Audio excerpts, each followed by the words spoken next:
Kwa nini ujifunze graphic design na sio ujuzi mwingine wowote? Leo nitaenda kujibu swali hili kwa kukupa wewe hoja 5 za kwa nini unahitaji kujifunza graphic design na sio skills zingine. Haina maana skill nyingine yoyote ni mbaya ambao umeisoma au unapanga kuisoma, no. Lakini mimi nitakupa fact za kwa nini niliamua kujifunza graphic design na kwa nini mimi nafundisha graphic design na kwa nini naweza nikakushauri hata wewe, mbali na taaluma ulionayo, mbali na unachopanga kujifunza, au wakati mwingine naweza nikakwambia subiri na acha kwanza kufanya hicho unachotaka kufanya, jifunze ujuzi wa graphic design. Naitwa Joel Kadaga kutoka Joel Media. Mimi ni content creator mwenye uzoefu wa takriban miaka 6 sasa hivi mpaka na rekodi video hii.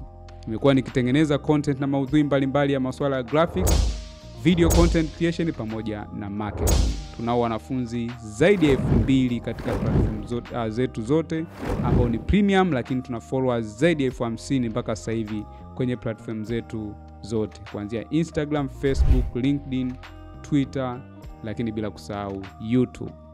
So experience yangu hii yote ya miaka 6 nataka ni share na wewe kwamba ni nini ambacho naweza nikakwambia ikiwa una sita au unapanga kujifunza graphic design na uone kwamba ni ujuzi sahihi. Sababu ya kwanza kabisa ya kwa nini ujifunze graphic design ni kwamba graphic design ni ujuzi unaokuwezesha wewe kuexpress mawazo yaliyoko kichwani, to bring idea into reality. Yes. Kama maana ya graphics inavyoeleza, graphic design ni uwasilishaji wa mawazo yaliyoko kwenye kichwa chako ambao unayawaza wewe, kuyaleta katika uhalisia, kuyacommunicate kwa watu ili uweze kufikia audience sahihi. Sasa ukiwa ni mtu ambaye unajiona kabisa ni mtu mwenye creativity, ni mtu ambaye ukiona kitu unatamani kukifanya kwenye uhalisia, ni mtu ambaye ukiona designer anafanya unaweza kuambia no, kwa nini usingeweka hivi?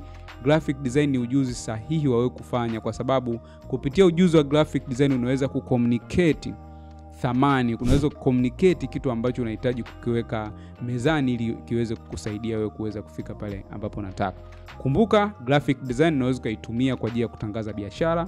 Graphic design unaweza kuitumia kwa ajili ya education, kuelimisha watu wengine, kutengeneza infographics na vitu vingine ambavyo vitatumika kuelimisha, kutengeneza presentation. Lakini pia graphic design inaweza kutumika kwenye masuala ya technology, kutengeneza interface za website, application na vitu vingine kama hivi. Kwa kama una feel una uwezo wa kuexpress, una uwezo wa mawazo yako kuyaweka kwenye uhalisia, jifunze graphic design. Sababu ya pili ya kwa nini ujifunze graphic design ni kwamba graphic design ni ujuzi ambao unahitajika kwenye kila niche, kwenye kila industry, kwenye kila sector. Kwenye kila sector yote utakaoenda hapa duniani, iwe ni marketing, iwe ni mambo ya building and construction, iwe ni mambo ya finance, iwe ni mambo ya dini, iwe ni industry yoyote ile, they need graphic designer. Kwa hiyo wewe kama ukijifunza ujuzi wa graphic design, huwezi kukosa kazi ya kufanya, huwezi kukosa ofisi ya kufanya kazi, huwezi kukosa sehemu ya kwenda na ukaonyesha ujuzi wako ili uweze kulipwa. Kinachotakiwa ni kujifunza ujuzi kwa usahihi na kumaster ujuzi na kutafuta ni wapi ambapo unaweza kaenda kuexpress na kuonyesha watu nini ambacho unaweza kufanya kwenye hizo industry zote ninazozitaja, kuanzia afya, kuanzia mambo ya ujenzi, watu wa maji, watu wa teknolojia, kila industry, watu wa uchumi wanahitaji graphic designer kwa ajili ya kuweza kuexpress vile vitu ambavyo wanavyo kwa ajili ya targeted audience zao. Faida ya 3 au sababu ya 3 ya kwa nini ujifunze graphic design ni wewe kuweza kukuza biashara au ujasiriamali ambao unafanya. Yes, kama na biashara yako, una taasisi yako na kampuni yako ambao unahisi kabisa ili uweze kwenda inahitaji itengeneze content, na definitely sasa hivi uko YouTube unatazama hii video na uhakika kabisa ungeweza kuwa na wewe na video zako, au ungeweza kuwa na designer wako ambaye anakutengenezea content ambazo unapost kwenye social media. For that being said, unahitaji kutengeneza content. Kwa hiyo ukijifunza ujuzi wa graphic design utakuwa na uwezo mzuri wa kuweza kuexpose biashara yako, kuweza kuitangaza biashara yako ili uweze kufika mbali zaidi. Na by the way, nilishafanya video ambayo nilikuwa nasimulia na kueleza kwamba ni kwa nini wewe kama mfanyabiashara unahitaji kutengeneza content kwenye biashara yako. Unaweza kutazama video hiyo hapa juu kwenye hiyo mkono wangu unapoonyesha, au kuna link ina pop up hapo, au kwenye description hapo nimekuwekea video. Unaweza ukatazama ili uweze kujifunza kwa nini unahitaji kutengeneza content. So hiyo ni muhimu sana kwako wewe mfanyabiashara. Sababu ya 4 ya kwa nini ujifunze ujuzi wa graphics ni wewe kuongeza ujuzi kwenye taaluma yako. Of course nimekuwa nikifundisha watu mbalimbali, watu walioko kwenye kazi, watu ni waandishi wa habari, journalism, watu ambao wamesoma mass communication, watu wamesoma taaluma zingine kama uhasibu, watu wamesoma HR, watu wamesoma marketing. Ujuzi wa graphics ni game changer kwenye taaluma yako. Kuna wakati mwingine unaweza kaongeza uwezo wewe wa kupata fursa fulani kwa sababu tu una ujuzi fulani. Ndio maana ukisoma ujuzi wa graphic design, wewe umesoma marketing, si public relation, una uwezekano mkubwa wa kuwin job ukilinganisha na mtu mwingine, kwa sababu kwenye CV yako utaambatanisha kama mimi nina uwezo wa kufanya 1 2 3, kitu ambacho ni extra watu wengine hawana. Wewe umesoma uhasibu, umesoma mass communication, lakini ukiwa na ujuzi wa graphics itaonyesha wewe kiasi gani unaweza kuwa na ufanisi kazini kwako na kwenye majukumu unayofanya. Kwa sifa za ziada kama hizo zinaweza kusaidia mno kuboost taaluma au professional yako, ukajikuta unapata opportunity nyingi kwa kuongeza tu ujuzi ambao pengine unaweza kuinvest kuanzia miezi 3 mpaka 6 kujifunza na kuweza kumaster.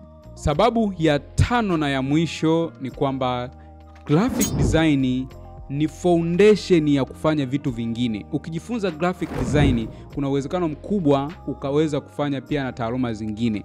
Kwa mfano, hakuna namna yoyote ile mtu anayesoma au anayefanya web design, iwe ni kwa coding, iwe ni drag and drop, ukafanya vizuri kama hujui graphic design. Huwezi kufanya vizuri UI and UX design kama hujui graphic design. Kwa hiyo for that being said, ni kwamba kuna taaluma nyingi sana ambazo foundation yake inaanza kwenye graphics. Huwezi kufanya vizuri filmmaking kama hujui graphics, kwa sababu ndo msingi na hivi vitu vyote vinaenda sambamba. Kwa hiyo kujifunza ujuzi wa graphic design kuna uwezekano mkubwa kwake kama foundation ya kujifunza na kufanya vitu vingine viweze kwenda perfect ili viweze kufika pale ambapo unataka. Na kuhakikishia kwamba ukijifunza huu ujuzi utajitahidi kadri unavyoweza ku-overcome na kufikia pale unapotaka, kama ambavyo mimi binafsi nimewitness na wanafunzi wangu wengi wamekuwa wakiprove hilo mara baada ya kujifunza ujuzi huu na kuweza kuanza kutumia effectively kulingana na malengo ambao walikuwa wamejipangia, lakini na ushauri ambao tumekuwa tukiwapa kila siku kwenye program zetu. Ikiwa na utapenda kuwa tayari kujumuika kwenye program zetu, wakati wowote wasiliana nasi. Kwenye description hapo nimekuwekea namba ya simu, lakini kuna link ambayo unaweza kubonyeza ili muda wowote uweze kuwasiliana nasi tukusimamie kwenye program zetu za graphic design ili ujifunze zaidi uweze kufika pale ambapo unataka. Hakikisha una like video hii, tafadhali like video hii ili uweze kuwafikia watu wengi zaidi, lakini pia share na mtu yoyote ambao unaamini anahitaji kujifunza zaidi kuhusiana na graphic design, au mtu yoyote ambao unaamini maybe anataka kujifunza graphic design lakini hana uhakika kama kweli ujuzi huu ni ujuzi ambao anaohitaji. Make sure una share na mtu yote ambaye anapenda, lakini acha maoni katika sehemu ya comment na mimi nitafurahi zaidi kuweza kujumuika na kushare nawe ili tuweze kujifunza kwa pamoja. Jina langu ni Joel Kadaga kutoka Joel Media. Tukutane tena katika video nyingine. Take care.